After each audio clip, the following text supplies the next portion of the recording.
स्वागत है आप सभी का एक और सस्पेंस से भरी मूवी में। आज हम जिस मूवी की बात करेंगे उस मूवी का नाम द अदर लैब है। मूवी की स्टार्टिंग में हमें एक कल्ट दिखाया जाता है जो बाकी कल्ट के मुताबिक काफी ज्यादा अलग थी, जिसका कारण इस कल्ट में रहने वाले लोग बाहरी शहर के लोगों के साथ नहीं रहते थे। इन लोगों का ठिकाना शहर के लोगों से काफी दूर रहता था, जो कि पहाड़ों या फिर जंगलों में हुआ करता था। इस कल्ट में औरतें ही रहती थी सिवाय एक मर्द के, जिसका नाम शेपयार्ड था। शेपयार्ड उस कल्ट का लीडर था। यह कल्ट दो हिस्से में डिवाइड था, जिनमें एक ग्रुप में वाइफ्स का था और दूसरी ग्रुप उनकी बेटियों का था। वाइफ्स की ड्रेस का कलर का कोड था पिंक और उनकी बेटियों की ड्रेस कलर कोड था नीला यानी कि ब्लू। वे सारी औरतें शेपयार्ड को अपना गॉड समझती थी यानी कि भगवान समझती थी, जिसकी वजह यह थी कि शेपयार्ड को वे सारी औरतें काफी ही बुरी हालत में मिली थी और शेपयार्ड ने ही उन औरतों को उनके जीवन का मकसद का रास्ता दिखाया था। वे सारी औरतें शेपयार्ड का हर कहना मानती थी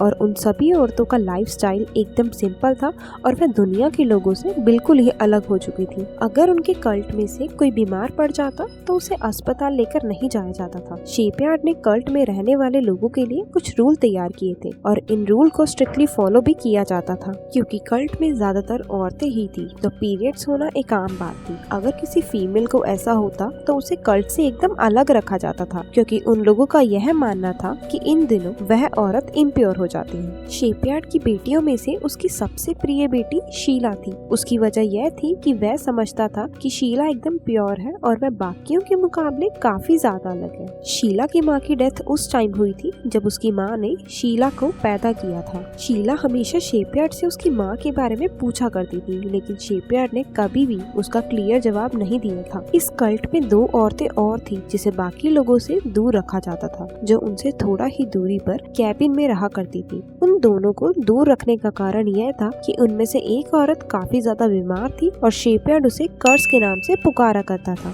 और दूसरी औरत जिसका नाम सायरा था, शेपयार्ड को लगता था कि वह इम्प्योर हो चुकी है, क्योंकि वह शेपयार्ड की कोई भी बात नहीं मानती थी। सभी लोग सायरा से नफरत भी करते थे, यहाँ तक कि शीला का भी यही मानना था कि वह एक इम्प्योर औरत है। अगले दिन शीला जब भेड़ों को चराने जाती है तो वह फर्स्ट टाइम पीरियड को महसूस करती है। वह काफी डर जाती है और सोचने लगती है कि यह मेरे साथ क्या हो रहा है, और गुस्से में आकर वह उन भेड़ों को मार देती है और इस बात को वह किसी से भी शेयर नहीं करती। वह भेड़ के बारे में शेपयार्ड को यह बताती है कि वह उसे कुछ कुत्तों ने मिलकर मार दिया था और शेपयार्ड शीला को कुछ नहीं कहता है। अगले ही दिन उस जगह पर पुलिस आ जाती है और उन्हें धमकी देकर चली जाती है कि उन्हें यह जगह को जल्द से जल्द खाली करना होगा। इस बात से शेपयार्ड काफी ज्यादा उदास हो जाता है। फिर वह सभी औरतें और उनकी बेटियों को इकट्ठा करके उन्हें समझाने की कोशिश करता है कि यह शहर के लोग हमें जीने नहीं देंगे और हमें यह जगह छोड़कर जानी पड़ेगी। जिस तरीके से हम यहाँ आकर बसे थे, ठीक उसी तरह से हमें काफी और जगह जाकर बसना होगा। शीला के अलावा सभी लोग काफी खुश थे और अगले ही दिन सुबह सभी लोग अपना सामान लेकर दूसरी जगह के लिए रवाना हो गए। जब से शीला को पीरियड्स आना शुरू हुए थे, तब से उसे अजीबोगरीब सपने आने शुरू हो गए थे, खास तौर पर शेपयार्ड के बारे में, और उसे लगता था कुछ तो गलत हो रहा है। सफर के दौरान उन लोगों को एक काफी पुराना घर मिल जाता है। उस समय सर्दियों का समय था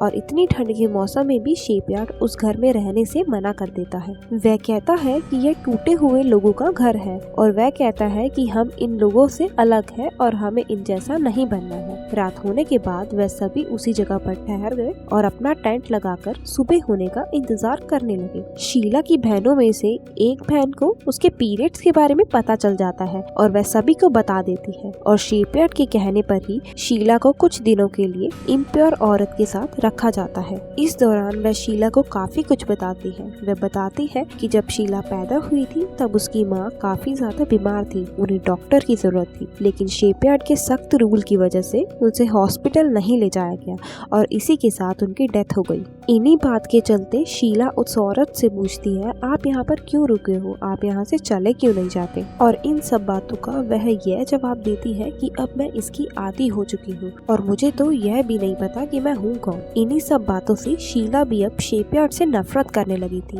लेकिन वह यह फीलिंग किसी के साथ शेयर नहीं करती है। काफी दिनों तक वह सभी एक अच्छी जगह की तलाश में चलते रहते हैं और शेपयार्ड यह कहता है कि वह सभी लोगों को हेवन में लेके जाएगा, यानी कि जन्नत में। उन औरतों में से एक औरत जिसका नाम एड्रियल था, वह एक प्रेग्नेंट औरत थी। एकदम से उसकी तबीयत खराब होने लगती है, जिसका संदेह उसके बच्चे की डिलीवरी की ओर था। वह काफी ज्यादा चिल्लाती है और खूब रोती है, परंतु न उसकी डिलीवरी का ठीक समय था और न ही जगह। बाकी औरतें उस औरत की मदद करती हैं, लेकिन बच्चे को जन्म देने के बाद उसकी डेथ हो जाती है। इस बात से सभी औरतें दुखी हो जाती हैं, लेकिन शेपयार्ड को इस बात का जरा सा भी फर्क नहीं पड़ता है। फिर वे सभी लोग बॉडी को जला देते हैं और कुछ देर बाद वहीं पर शीला आती है और इन सब के लिए वह शेपयार्ड को ब्लेम करती है। वह कहती है कि एड्रियल की मौत की वजह तुम हो, लेकिन इसके बाद भी वह अपना सफर जारी रखते हैं। लेकिन शीला अब उस कल्ट का पार्ट नहीं होती है, वह उसे छोड़ चुकी होती है, क्योंकि एड्रियल ने जिस बच्चे को जन्म दिया था वह एक लड़का था और शेपयार्ड का असूल था कि कल्ट में एक ही मर्द होना चाहिए। शेपयार्ड उन सभी को लीड कर रहा होता है। वह सभी चलते चलते काफी ज्यादा थक चुके होते हैं। यहाँ पर उन्हें ऐसा फील हो रहा होता है जैसे शेपयार्ड खुद ही रास्ता भटक चुका है। तब शेपयार्ड की बेटियों में से जिसका नाम तोमर होता है, वह सिर्फ यह कहती है कि शायद हमें अलग रास्ते पर जाना चाहिए और यह बात सुनकर शेपयार्ड काफी ज्यादा गुस्से में आ जाता है। फिर वह उसे डांटने लगता है और सबके सामने उस लड़की पर हाथ उठा देता है और वह रोने लगती है और वह उससे माफी मांगने लगती है कि मुझसे गलती हो गई है, मुझे माफ कर दो। और जबकि इतना सब कुछ होने के बावजूद उसकी कोई हेल्प नहीं करता है। शेपयार्ड उसे घसीटता हुआ कहता है कि अब तुम मुझे बताओगी कि लीड कैसे करते हैं। फिर वापस से सभी अपने सफर के लिए चलने लगते हैं। काफी चलने के बाद वह सभी लोग अपनी मंजिल तक पहुंच जाते हैं। वह काफी बड़ा और खूबसूरत जगह थी। शेपयार्ड उनसे कहता है कि मैं दुनिया में ही तुम्हें हेवन दे रहा हूँ और आज से हम इसी जगह पर रहेंगे। लेक पर पहुँचते ही वह अपनी सारी बेटियों को बात देकर उनको प्योर कर देता है और उसने अपनी सारी वाइफ से प्रॉमिस किया था कि वह सभी को इटर्नल लाइफ देगा, लेकिन उन सभी को यह नहीं मालूम था कि वह किस तरह की इटर्नल लाइफ होगी। फिर शेपयार्ड आधी रात को अपनी सारी वाइफ्स को लेक पर लेके जाता है और एक एक करके सभी को पानी में डुबोकर मार देता है। अगली सुबह जब उनकी बेटियां नींद से जागती हैं, तो वह सभी यह देखकर काफी डर जाती हैं कि उनकी माँ